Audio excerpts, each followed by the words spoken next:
Anyway, that's beside the point. I'm not here to talk about politics. I'm here to talk about economics. So smash the like button.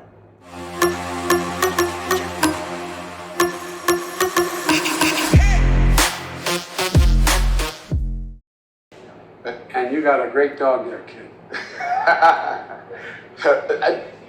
By the way, that is Danielle Libby. She's a student here at the university, and she's a Republican. She's got a question for you. Go ahead, Danielle. Okay. But your dog's a Democrat, I can tell. I'm teasing. I'm a big dog person. I'm sorry. Her name's Wonder. So my question is, the economy is picking up significantly as it reopens from the pandemic. Are you concerned about the higher inflation prices, especially as we see gasoline, automotive, and food prices increase rapidly? What is your administration doing to help prevent the economy from overheating, such as the poor and middle class are not hurt by the higher prices of goods in the long run? First of all, the good news is the economy is picking up significantly. It's rational when you think about it. The cost of an automobile is kind of back to what it was before the pandemic. We compare what the prices were for the last year in the pandemic, and they are up. They're up because, in fact, there was not much to call for. For example, automobiles. You know, you had the rental car companies selling off their entire stock. You found yourself in the same way with automobile dealers. And all of a sudden now it's coming back. We're going to grow. So I hear what he's saying, but if we didn't have excess printing, what we should have seen over the last 30, 40 years is that the price of an automobile go down every year. But we keep seeing automobile prices going up. Now, you could say it's a lot of different factors, but I'm going to peg it on the major factors, which is one, our money printing. Because we print so much money, it's causing everything to become more expensive. And this is historically the way it's been. 3% inflation is around what they're targeting now. Normally they say 2%, but the point is, if they did not have the money printing, cost of autos would not be going up, they would be going down. A Nissan 280Z back in 78 was roughly $7,500. We should see car prices stay the same if it wasn't for the money printing. Now you could say, there is the cost of the chips and the technology and everything else, but the reality is that this technology is roughly the same technology that we had for a very long time. And the cost of a touchscreen is not that much money. When we have a car, for example, say like a baseline Nissan Altima, and compared to the highest end Nissan Altima with all the bells and whistles, there is like I think $10,000 to $20,000 price difference to get all those extras. But the reality is, that's where the most profitable vehicle is, because all those extras do not cost that much money. They don't cost that much more. So in reality, what we've been going through with the printing with the Federal Reserve, it has continued to happen for the last 50 years. The thing with that is that it's becoming extremely visual, like it's in your face right now with how bad it is with the money printing. So I kind of don't agree on that point, because what they're saying is, look at today, don't look at the last 50 years that we've been doing things wrong. 7% is expected. We created more jobs in the first 6 months of our administration than any time in American history. No administration has ever created as many jobs. And all of a sudden, people are saying, no, I don't say, but it goes to the legitimate question being asked about the concern about inflation. The vast majority of the experts, including Wall Street, are suggesting that it's highly unlikely that it's going to be long. Regarding the job creation, when you go from a pandemic where you're forcing people in their homes and not allowing them to go to work, right, with most of the jobs being service industry and that cannot work from home, yeah, you're going to have a huge recovery. It's not that you did anything, it's that you stopped doing the bad things that should have never been done from the beginning, or at least not to this extent and not for this long. So yeah, but it's not something that you did. It's something that you stopped doing wrong. So I don't know. I'm not going to give anybody credit for that, for being less dumb. I'm not a smart man. There will be near-term inflation because everything is now trying to be picked back up. And by the way, that's one of the reasons why I also signed an executive order dealing with the whole idea of competition. You know, the idea that we're in a situation where there are so many companies who are keeping people out of the competition. For example, you have over 600,000 people out there signing, 6 million people signing, I better check the number, of signing non-compete agreements. Not because they have any secret, but because they would work for one fast food restaurant and they're told they can't get 10 cents more going across town, going to the other fast food restaurant. Why? To keep wages down. And so that is the most absurd thing I've heard. Sometimes I'll start a sentence and I don't even know where it's going. This is ridiculous. Like, I'm really trying to find things to agree with him on, right? I really am, really trying. So one, I do agree that there is going to be some temporary inflation, like higher than average numbers, that is not specifically related to money printing. Meaning, the fact that people have not been able to make certain purchases. Now they're out of their homes. They want to spend some time. They want to spend some money. They want to enjoy themselves. So they're going to be willing to pay for stuff. And because the supply chain has been reduced and the quantity of items is reduced, so there's going to be a supply and demand. Very basic supply and demand. So I agree with that point. That there's going to be, the price of wood has gone up 400%. I don't agree that the price of wood should be going up 400% based off of the money printing alone. Should it go up maybe 200%?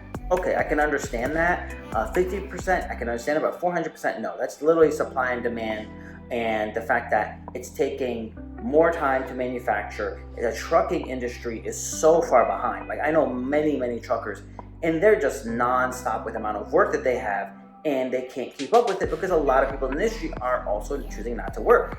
So that makes sense. But when you say you're going to sign a non-compete, okay, that doesn't make any sense. When you sign a non-compete, one, most non-competes, if it goes to court, would be thrown out.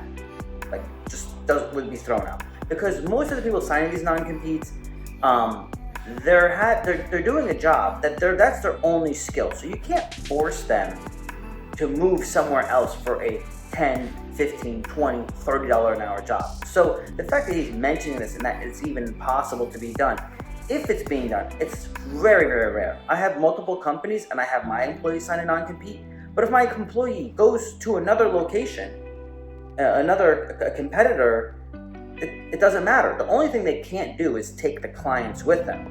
And who works at McDonald's and is going to take the clients with them? It's like absurd. Like, that example alone is absurd.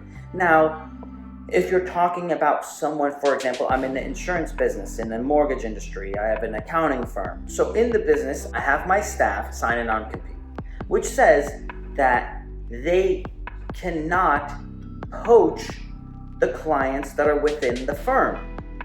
They can go somewhere else. And if I ever try to enforce that they cannot work for an accounting firm within 2 miles away or insurance agency, I can't do that. Like, you can't enforce that because the judge would throw it out because the person needs to be able to work and pay their bills. Now, if the staff took clients, that is enforceable because the clients are part of the goodwill of the company, right? If you start taking that, you're basically stealing what you were paid to bring. So normally it's 2 years. After 2 years, then it's open to solicitation for those clients. I don't know. It's a horrible example. He gave. happening now is all of a sudden people are having choices. I always thought the free market system was not only that there's competition among companies. But guess what? Companies should have to compete for workers. Guess what? Maybe we'll pay more money. So you say They are. that inflation is They are. I've given huge raises this year economy just to keep people to work. No, look, here's the deal. Moody's today went out. Wall Street. Okay, the only people we're competing with right now is not other companies. The major competitor is the US government. The unemployment system is our competition right now. People are getting paid $15 an hour roughly to stay home. Even if I offer them $17.50 an hour, they choose to stay home because the $2.50, it doesn't feel like it doesn't, for them it's not justified. So if you're talking about competition, we're competing with the government, not other companies. Not some liberal think tank, said if we pass the other two things I'm trying to get done, we will in fact reduce inflation, because they're going to be providing good opportunities and jobs for people. Okay, if you pass all that spending, conceptually, he's accurate. Okay, conceptually. What do I mean by that? So, if you have additional spending and you invest it in infrastructure, it would make the country function more optimally, right? It would increase the way our country functions, transportation. It would make things better, faster. The problem that is missing, one, we don't have the actual labor force with the specific skills to do those jobs. So we're not teaching people in school and preparing them for the jobs that are needed. So that's a big problem. So that's one. We're gonna end up hiring a whole bunch of people, paying them a crazy amount of money because we're creating a higher demand for the government, for government use, right? Which will benefit the people, but that's actually sucking the labor out of the workforce where it's from the private sector. So now we're gonna have two sources where government is pulling people out. We're pulling out the skilled trades working on government projects, and we're taking the unskilled wage earners or unskilled trade, and they're gonna be staying at home and not working. So now there's two sectors of people in this country that are not going to work, which it's the opposite of what should happen. Right now, we shipped a lot of jobs over the last 40 years to China. And China, since they've been growing significantly, their cost for labor is increasing. So people are sending jobs to Taiwan, they're sending them to other countries, the cost of transportation is increasing. So it's making it more and more favorable to bring jobs back to America. But if you take skilled workers and put them in work for the government, and you take unskilled workers and make them stay home, now we're at a position where you're gonna make the cost of labor go up even more, and it makes it easier for China to take more of our jobs. So it doesn't actually resolve the problem long term. In addition to that, the idea is that we're fighting inflation as well, and we've been fighting it for a long time. If we didn't have inflation, if we had a better monetary policy, you could live on a McDonald's salary. Back in the day, people could live on McDonald's salary, afford a home, afford a vacation, and live on a unskilled worker salary amount. Today we can't because we're paying people more, but the government has inflated the money so much, and their monetary policy is actually erodes the wealth for the